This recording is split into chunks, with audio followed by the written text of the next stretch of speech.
देखिए, विधानसभा चुनाव जैसे जैसे नजदीक आ रहा है, एनडीए के घटक दल हो या फिर इंडिया गठबंधन के घटक दल हो, उनकी तरफ से जो बयान आ रहे हैं वो सुर्खियों का विषय बन जा रहा है। देखिए, इस वक्त जो है हिंदुस्तानी अवाम मोर्चा के राष्ट्रीय संरक्षण और केंद्र में मंत्री जीतन राम मांझी के बयान पर काफी चर्चा हो रही है कि क्या जीतन राम मांझी अपने मंत्री पद से इस्तीफा दे सकते हैं। क्या जीतन राम मांझी विधानसभा चुनाव लड़ने के लिए अपने मंत्री पद से इस्तीफा दे सकते हैं। तो लगातार इस बात की अब चर्चा हो रही है, क्योंकि आज जीतन राम मांझी ने पत्रकारों से बातचीत जब कर रहे थे उस वक्त उन्होंने ये कहा कि मेरी महत्वाकांक्षा थी कि मैं गया जिले में मौजूद अत्रि विधानसभा से चुनाव लड़ूं, लेकिन यह महत्वाकांक्षा जो है वो पूरी नहीं हो पाई। और उसके बाद देखिए, इस बात की चर्चा होने लगी कि भाई जीतन राम मांझी के द्वारा जो बयान दिया गया है इसके मायने क्या है, और जीतन राम मांझी के द्वारा जो महत्वाकांक्षा प्रकट किया गया है उसके मायने क्या है। इस बात को लेकर चर्चा होने लगी। और क्या जीतन राम मांझी इस बात को कहकर नीतीश कुमार को कुछ और संकेत दे रहे हैं, इस बात की भी चर्चा होने लगी। एक बार आप सुनिए कि आखिरकार जीतन राम मांझी क्या कुछ कह रहे हैं। अत्रि से भी चुनाव लड़ने की घोषणा की। देखिए, अत्रि से चुनाव लड़ने की बात हमने कही है, इसलिए हमने कही है कि हम 13 चुनाव लड़े हैं।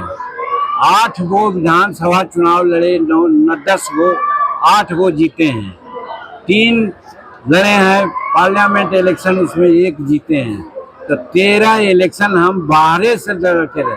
हमारा घर अत्रि में है, हमारा ससुराल अत्रि में है, हमारा ननिहाल अत्रि में है, हमारे बाबा का घर भी अत्रि में है। हमारा लालसा है कि अगर हम चुनाव नहीं लड़े तो हम अपना क्षेत्र से अपने पार्टी के उम्मीदवार को हम लड़ावे, ताकि अत्रि में जो काम हम नहीं कर सके हैं, बहुत काम होना बाकी है, चाहे शेड्यूल कास्ट का, चाहे बैकवर्ड का, चाहे सिंचाई का, चाहे स्कूल का, चाहे मेडिकल का या यातायात का, सबको हम पूरा करा दें 5 वर्ष में। इसके लिए हमारे दिमाग में है कि हम अत्रि से लड़ें, हिंदुस्तानी अवाम मोर्चा सेकुलर को टिकट मिले, ये हमारा प्रयास होगा। अब हम 81 साल के हो गए हैं। हम भी यही कह के चले थे कि 75 साल के बाद राजनीति से विराम लेना चाहिए, लेकिन नीतीश कुमार जी के बहुत आशीर्वाद, निर्देश, अनुरोध के आधार पर हम 2020 में चुनाव लड़ गए और इस बार भी चुनाव नहीं लड़ना चाहते थे, लेकिन परिस्थितियां आ गई कि हम चुनाव लड़ गए। अब मेरा ये अंतिम ही मैं समझता हूँ। तो आपने सुना कि जीतन राम मांझी ने क्या कुछ कहा, लेकिन जीतन राम मांझी जिस विधानसभा सीट की बातचीत कर रहे हैं उस विधानसभा सीट पर जदयू लगातार चुनाव लड़ती है। जदयू का कहा जाए कि जदयू के खेमे में ये परंपरागत सीट है जहां पर लंबे समय से जो है वो जदयू ही चुनाव लड़ती है। और जदयू ने हालांकि 2010 में अत्रि विधानसभा सीट से जीत हासिल की थी, उसके बाद से हार का ही सामना करना पड़ा है। 2015 में भी, 2020 में भी राजद ने इस विधानसभा पर जीत हासिल की है। और दूसरे नंबर पे जदयू के कैंडिडेट जो रहे हैं कृष्णा नंदन यादव, उनको रनर अप रहना पड़ा है, यानी कि दूसरे स्थान पे आए हैं। और उसी अत्रि विधानसभा सीट की बातचीत हिंदुस्तानी अवाम मोर्चा के राष्ट्रीय संरक्षक और केंद्र में मंत्री जीतन राम मांझी कर रहे थे। जीतन राम मांझी के इस बयान से इस बिल्कुल समझ जाइए कि भाई केंद्र में जो मंत्री पद है उससे जीतन राम मांझी इस्तीफा देने नहीं जा रहे हैं, क्योंकि उनका जो बयान है उसके हिसाब से वो चाहते हैं कि उनकी महत्वाकांक्षा थी, उनका पारिवारिक संबंध है।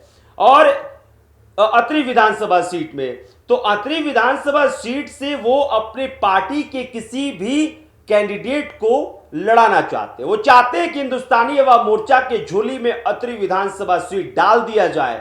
और नीतीश कुमार एनडीए जब इस सीट बंटवारे का पूरा जब मैप लाए तो उस वक्त अत्रि विधानसभा जो है वो हिंदुस्तानी अवाम मोर्चा के झोली में जाए। लेकिन क्या जदयू के खेमे वाला सीट हिंदुस्तानी अवाम मोर्चा के खेमे में जा पाएगा, यह देखना दिलचस्प होगा। क्योंकि जीतन राम मांझी ने अपने जो भावनाएं हैं उसको व्यक्त तो कर दिया है, लेकिन क्या भाजपा जदयू उनके भावनाओं को सम्मान की निगाह से देखकर क्या अतरी विधानसभा सीट उनके झोली में डालेंगे, या फिर इस बार भी जदयू के ही खेमे में यह विधानसभा सीट होगा।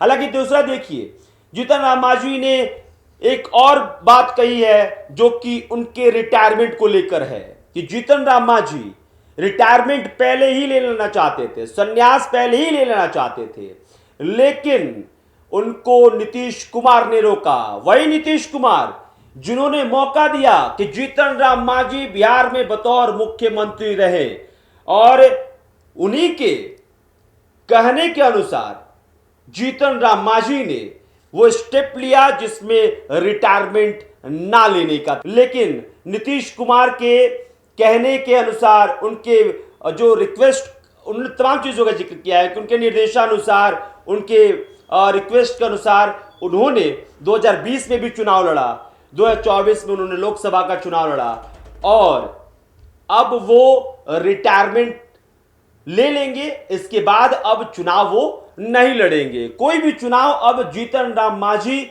नहीं लड़ेंगे। इस बात का ऐलान जो है वो जीतन राम मांझी ने किया है। तो ये बड़ा ऐलान जो जीतन राम मांझी की तरफ से किया गया है, इसके बारे में आपका क्या कहना है कमेंट्स में लिख के बताइएगा। मेरा नाम अभिषेक श्रीवास्तव है, कैमरे के पीछे संतोष भी है। बहुत बहुत शुक्रिया।